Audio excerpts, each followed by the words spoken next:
he's the man that probably taught me how to win. He's our manager, Sir Alex Ferguson, the boss. 15 years ago, Sir Alex Ferguson basically told everyone what Michael Carrick really was. Not just a midfielder, but a control room. His character has always been absolutely outstanding. A football man, and that character plus his ability made him a certainty to be a big success here. That wasn't hype.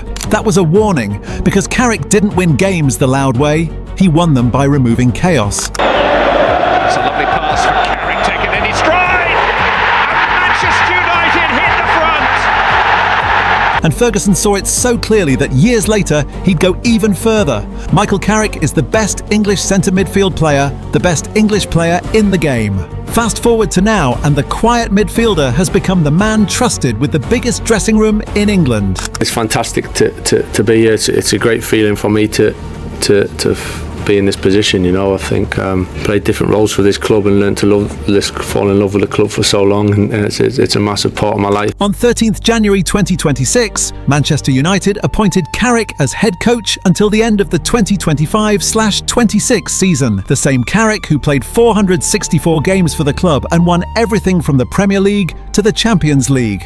And he didn't arrive gently. He hit the ground running, unbeaten in his first 5 matches, winning 4. I said yesterday it's a magic place, and it certainly was today, and we all felt that. But here's the real story. This isn't random. This is a football brain that's been building for years, shaped by Ferguson's structure, sharpened in Mourinho's trenches, and refined in management where results actually bite. Still gives me advice now even. Still calls me, still texts me, still messages me at different times in the morning, and he's always there if I need him. This is the exact Ferguson pivotal player prophecy, the coaching steps Carrick took after retirement, and the on-pitch patterns that show which parts of his United are Ferguson and which parts are Mourinho. When people ask me about him, Jose, they say, what's he like? What's he bring? It's winning is the thing that always strikes me the most. And you'll see why Carrick's rise isn't a surprise. Long before Michael Carrick ever stepped into a technical area, Sir Alex Ferguson already knew. He wasn't just watching a midfielder complete passes, he was watching a football brain organise chaos in real time. And the thing about Ferguson is this: he didn't hand out praise casually. He didn't gather his players together and tell them they were special. He watched, he assessed, he waited. And when he spoke publicly about a player's intelligence, it meant something far deeper than admiration. Between 2009 and 2013, roughly 13 to 17 years ago now, Ferguson's praise for Carrick reached a level he reserved for very few. Not goals, not assists, not pace or power. He kept coming back to the same themes: tempo control, spatial dominance, and the ability to organise others without raising his voice. That's not describing a midfielder, that's describing a manager in waiting. When Ferguson signed Carrick from Tottenham in July 2006 for an initial £14 million, rising potentially to £18.6 million, he wasn't buying flair, he was replacing Roy Keane's structural presence. Carrick wasn't Keane stylistically, he didn't intimidate with aggression or dominate with personality, but he offered something Ferguson valued just as much: midfield governance. From his very first season in 2006/07, Carrick played 50-plus matches across all competitions and helped United win their first league title in 4 years. The following season, he played the full 120 minutes in the 2008 Champions League final in Moscow, and then stepped up to convert his penalty in the shootout win over Chelsea. Think about that for a second. You don't give 120 minutes in a European final to someone you don't trust to read space correctly under maximum pressure. Ferguson described Carrick as a player who understood tempo, someone who could dominate the centre of midfield and become pivotal. That wasn't decorative language, it was tactical. Carrick wasn't the headline, he was the thermostat. When United were frantic, he slowed it. When United were passive, he injected verticality. When the back four were under stress, he became their insurance. And here's the detail that tells the whole story. In multiple seasons when Carrick was absent, United's rhythm visibly suffered. Tactical analysts later pointed out statistical differences in points per game when Carrick started versus when he didn't, particularly during the 2014/15 season under Louis van Gaal, where United averaged 2.44 points per game with Carrick starting, compared to just 1.41 without him. That kind of differential doesn't happen by accident. It happens when a player understands structure at a level most professionals never reach. And Ferguson saw that early. His influence behind the scenes, acting like a coach before he was one. Ferguson coached generational talents, Ronaldo, Rooney, Giggs, Scholes. He did not casually assign dressing room influence to players, but with Carrick, he repeatedly referenced his calm authority and his ability to organise others without demanding attention. Carrick wasn't the loud leader, he was the reference point. You saw it during crises. In 2009/10, when United faced a defensive injury emergency, Carrick filled in at centre-back, a role he had never played professionally before. Ferguson publicly praised his intelligence in adapting to the role. That flexibility isn't physical, it's cognitive. Then in 2012/13, during another defensive crisis, Carrick again operated as a makeshift centre-back. And yet, despite playing out a position in a team firefighting injury problems, he was still nominated for PFA Player of the Year, included in the PFA Team of the Year, and named Manchester United's Players' Player of the Year. Think about what that actually means. A player shifted out of his natural position because of structural necessity still became the dressing room's most valued performer. That doesn't happen because of sprint speed. That happens because teammates trust your decisions more than they trust their own instincts. Arsene Wenger even said Carrick could play for Barcelona and would be perfectly suited to their style, praising his intelligence and passing vision. When the opposing manager is publicly saying your player belongs at the best team in the world, something special is happening. Ferguson didn't just call Carrick intelligent, he described him as a player who saw the game differently. Later in Carrick's career, around 2014, Ferguson went even further, calling him the best English player in the game at the time. That level of praise was rare, not just rare from Ferguson, rare from anyone. But more importantly, Ferguson consistently framed Carrick as someone who understood football like a strategist, not just a participant. And Ferguson did not say this about many players, not even elite ones. When Ferguson publicly elevates a player's football intelligence and influence to that level, it usually means one thing: he trusts them to interpret the game independently. And interpretation, seeing problems before they arrive, solving situations before they become crises, is the foundation of coaching. By the time Carrick retired in 2018, he had played 464 games for Manchester United, winning 5 Premier League titles, 1 UEFA Champions League, 1 UEFA Europa League, 1 FA Cup, 2 League Cups, 1 FIFA Club World Cup, and multiple Community Shields. He was one of only 2 English players, alongside Wayne Rooney, to win the full modern set of major club honours available to English clubs. That resume isn't just success, it's exposure.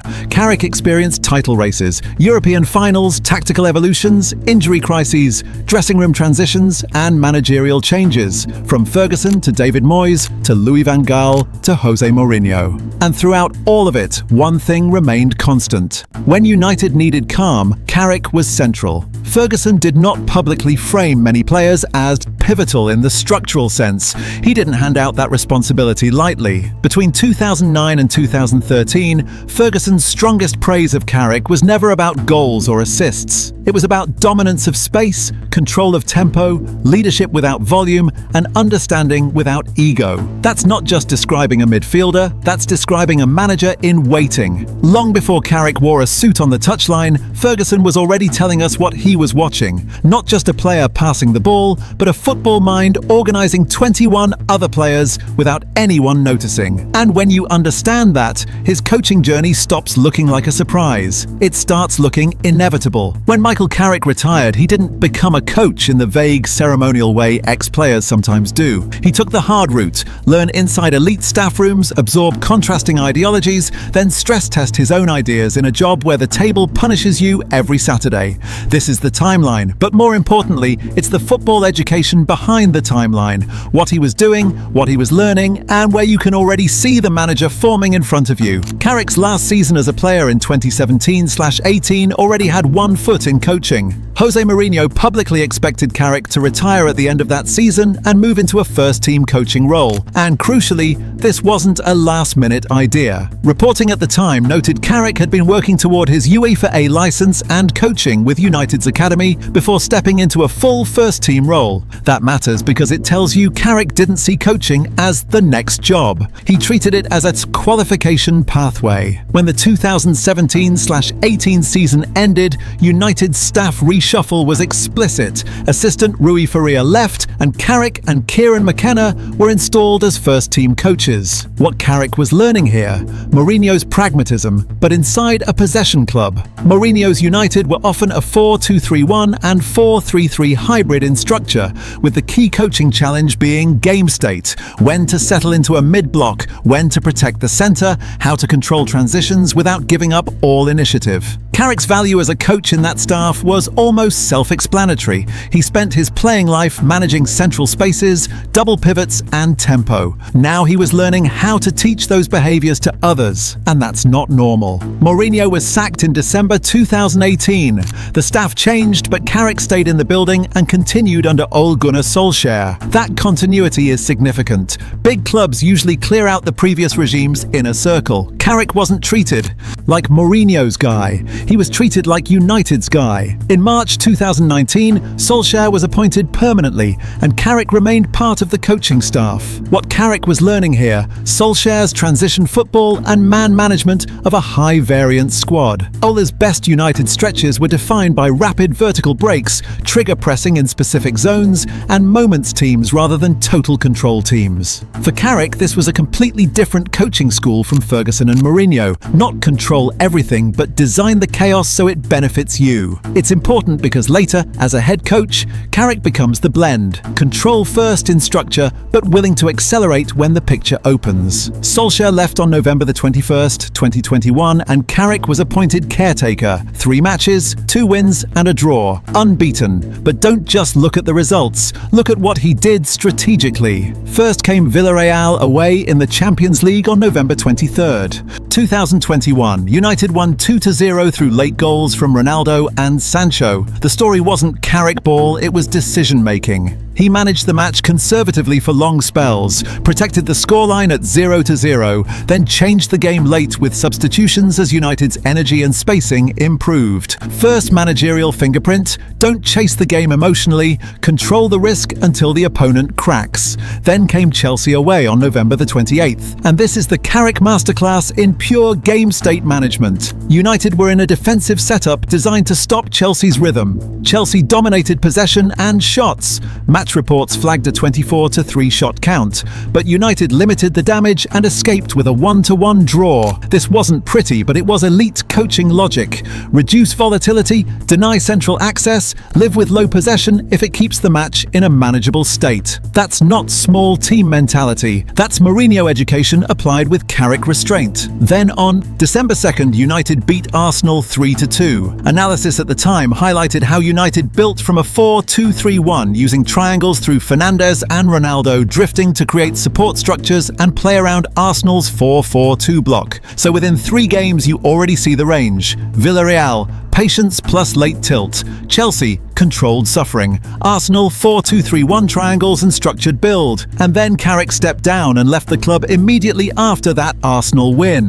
That departure matters. It created the unfinished narrative. Carrick didn't fail at United. He left unbeaten. On October 25th, 2022, Middlesbrough appointed Carrick as head coach. This is where the education became real. Because the Championship doesn't care about your reputation, it cares about repeatable mechanisms. Build up patterns that work under pressure, rest defense that prevents transitions, chance creation that isn't just vibes. And the tactical identity was clear enough that league analysis later quantified it. While in charge at Middlesbrough from October 2022 to June 2025, Carrick's team started in a 4-2-3-1 in 112 of 124 championship games. That's not experimentation, that's commitment. What 4-2-3-1 meant in Carrick terms, the double pivot as the control panel, tempo plus protection, a number 10 or central creator to connect phases. Wide players used to stretch and open half spaces. Fullbacks as timing weapons, advance when the pivot can cover. This is Carrick translating his playing identity into coaching architecture. Independent coaching analysis of his Boro side consistently pointed to the same traits: structured build-up, controlled progression, defined pressing principles, and a preference for a stable shape that can morph in possession. Carrick's Middlesbrough tenure became the real development arc: success, setbacks, adaptation. In 2023/24, Boro reached the EFL Cup semi-finals for the first time since winning it in 2004. In June 2024, he signed a new 3-year deal. Then on June 4th, 2025,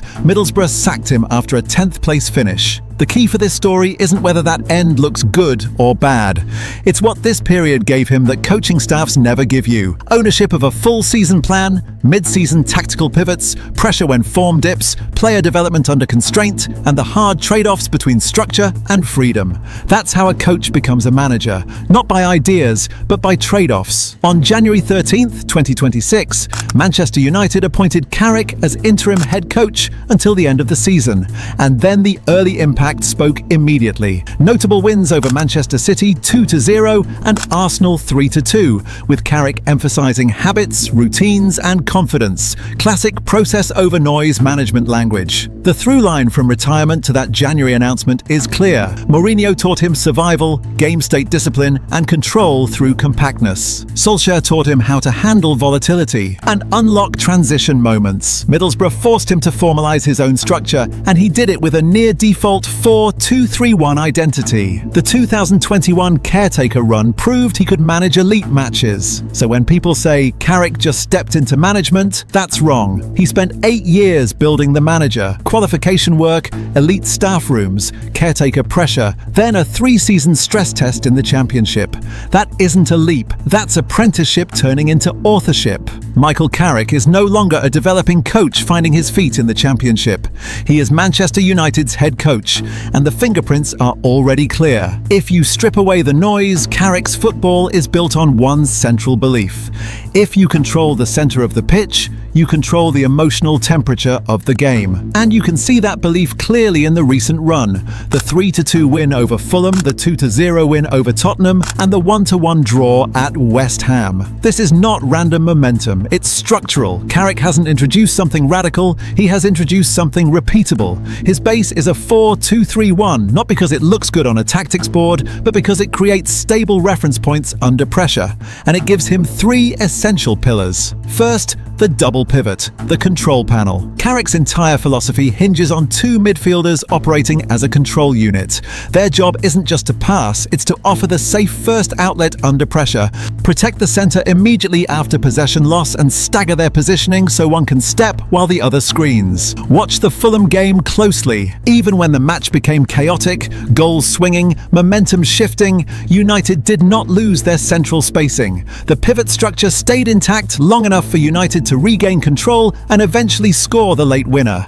That's not emotion, that's geometry. Against Tottenham, the same structure allowed United to dominate territory without being exposed. Spurs struggled to access central lanes consistently, especially once they were reduced to 10 men. United's pivot positioning denied clean transition routes and forced Spurs wide. This is Carrick thinking like a former deep midfielder. The centre is sacred, you protect it first. Second, the number 10, connector, not freelancer. Carrick's number 10 is not there to roam aimlessly. He is there to link pivot to final third, occupy half spaces, and offer third-man combinations. The pattern repeats: centre-back to pivot, pivot to number 10 on a half-turn, then wide or striker layoff. In the Fulham match, you saw this especially in the phases leading to sustained pressure. The build-up wasn't frantic, it was layered. And that layering matters because it avoids what Carrick hates most: cheap turnovers in zone 14. Third, natural width. Stretch first, penetrate second. Carrick wants width to create interior space. Wingers pin fullbacks. Fullbacks choose their moments carefully. the half spaces open. Against Tottenham, once Spurs' shape stretched, United attacked inside the gaps rather than forcing low-percentage crosses. This isn't just aesthetic football, it's calculated expansion. Carrick's United do not chase danger, they manufacture it. The sequence pattern repeats itself across matches. Phase 1 is securing the base. The first pass must be secure. Always. Centre-back to pivot, pivot to full-back, or pivot to number 10 in a protected pocket. This is Carrick, the player speaking through Carrick the coach. Before you attempt the killer pass, you stabilise the board. Against West Ham, United were not fluid early. The Hammers compressed central space well, but Carrick did not instruct panic or long ball chaos. United recycled, waited, and stayed structurally balanced, which is exactly why they were still alive for the late equaliser. Phase 2 is triggering the vertical moment. Once structure is secure, Carrick wants a trigger. A winger isolated, a fullback free on the outside, a striker pulling a centre-back, a quick third-man combination. The Fulham winner is a perfect example of this mentality. United did not throw numbers irresponsibly. They built the moment, recognised the opening, and struck decisively. This is Ferguson-coded patience mixed with Carrick's own discipline. Phase 3 is the reset. If the lane isn't there, reset. This is where Carrick separates himself from reckless modern attacking play. That's why his football feels calm even in high-scoring matches. He would rather attack 3 times correctly than 10 times emotionally. This is the most important tactical layer and the one most casual viewers miss. Carrick builds his attack as if he expects to lose the ball. When United push forward, you'll almost always see 2 defenders positioned safely behind the ball, at least one pivot screening centrally, and fullbacks advancing in controlled timing. Not both simultaneously gambling. This 2+ screen rule is visible across all 3 games. In the 3-2 win over Fulham, even as the game opened up, United were rarely exposed directly through the centre. Fulham's goals came from moments and execution, not from United losing structural balance repeatedly. First hour, stay in the game, increase tempo late, trust structure, strike when concentration dips. The Fulham and Tottenham matches both show that pattern clearly. Carrick is comfortable allowing a match to breathe because he trusts the structure beneath it. That's a Ferguson education. Where do you see Mourinho? In Carrick's comfort with suffering. Against West Ham, United were not superior for long stretches, but Carrick didn't overcommit. He didn't distort the shape-chasing emotion. He accepted discomfort, protected the centre, and waited. That's Mourinho logic. If you can't dominate the ball, dominate the space. And Carrick understands when to switch from expansion to compression. Here's the crucial distinction. Carrick is not copying Ferguson. Carrick is not copying Mourinho. He is translating them through his own playing identity. His unique traits: double pivot obsession, safe first pass doctrine, calm tempo governance, structured rest defense as a default, not a reaction, and verticality by timing, not by impulse. He wants the match to feel slower than it actually is.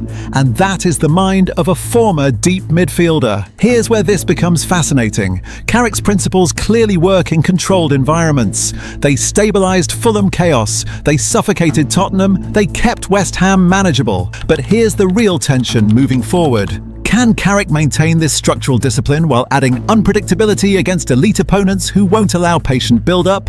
Because if this is Carrick's foundation, then what happens when he layers more aggression on top of it? And that is where this story gets really interesting.